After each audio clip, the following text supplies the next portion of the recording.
Hello friends, welcome to केचूस home and kitchen channel. ಇವತ್ತು ನಾನು ನಿಮಗೆ ಸೌತೆಕಾಯಿ ತಂಬುಳಿ ಹೇಗೆ ಮಾಡೋದು ಅಂತ ಹೇಳ್ತಾ ಇದ್ದೀನಿ।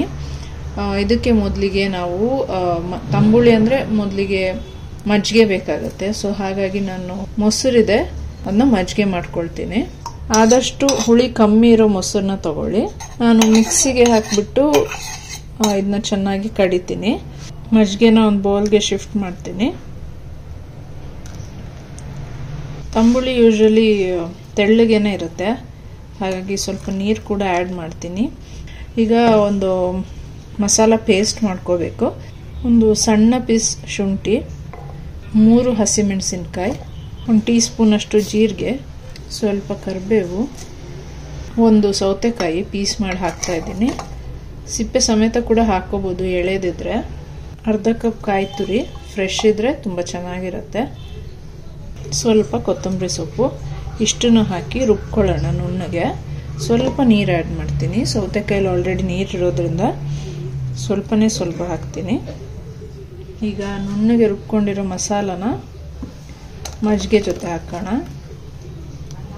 ಹಾಗೇನೆ ಸ್ವಲ್ಪ ನೀರು ಕೂಡ ಆ್ಯಡ್ ಮಾಡ್ತೀನಿ। ನೋಡಿ ಈ ಥರ ತೆಳ್ಳಗೆ ತಂಬುಳಿನ ಮಾಡ್ಕೊಂಡಿದ್ದೀನಿ।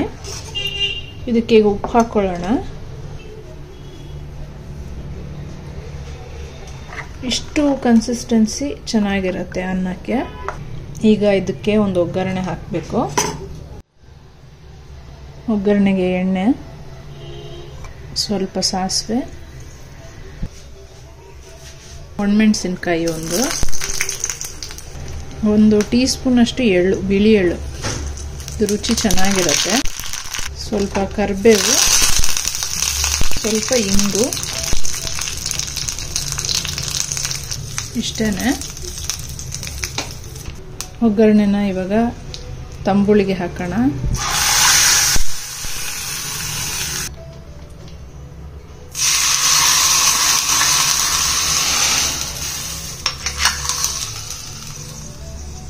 ನೋಡಿ ತಂಬುಳಿ ರೆಡಿ ಆಗಿದೆ, ಸೌತೆಕಾಯಿ ತಂಬುಳಿ।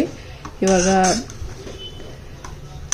ಅನ್ನದ ಜೊತೆ ತಿನ್ನಕ್ಕೆ ರೆಡಿಯಾಗಿದೆ। ಇದು ಬಿಸಿ ಅನ್ನದ ಜೊತೆ ತುಂಬ ಚೆನ್ನಾಗಿರುತ್ತೆ, ನೀವು ಟ್ರೈ ಮಾಡಿ।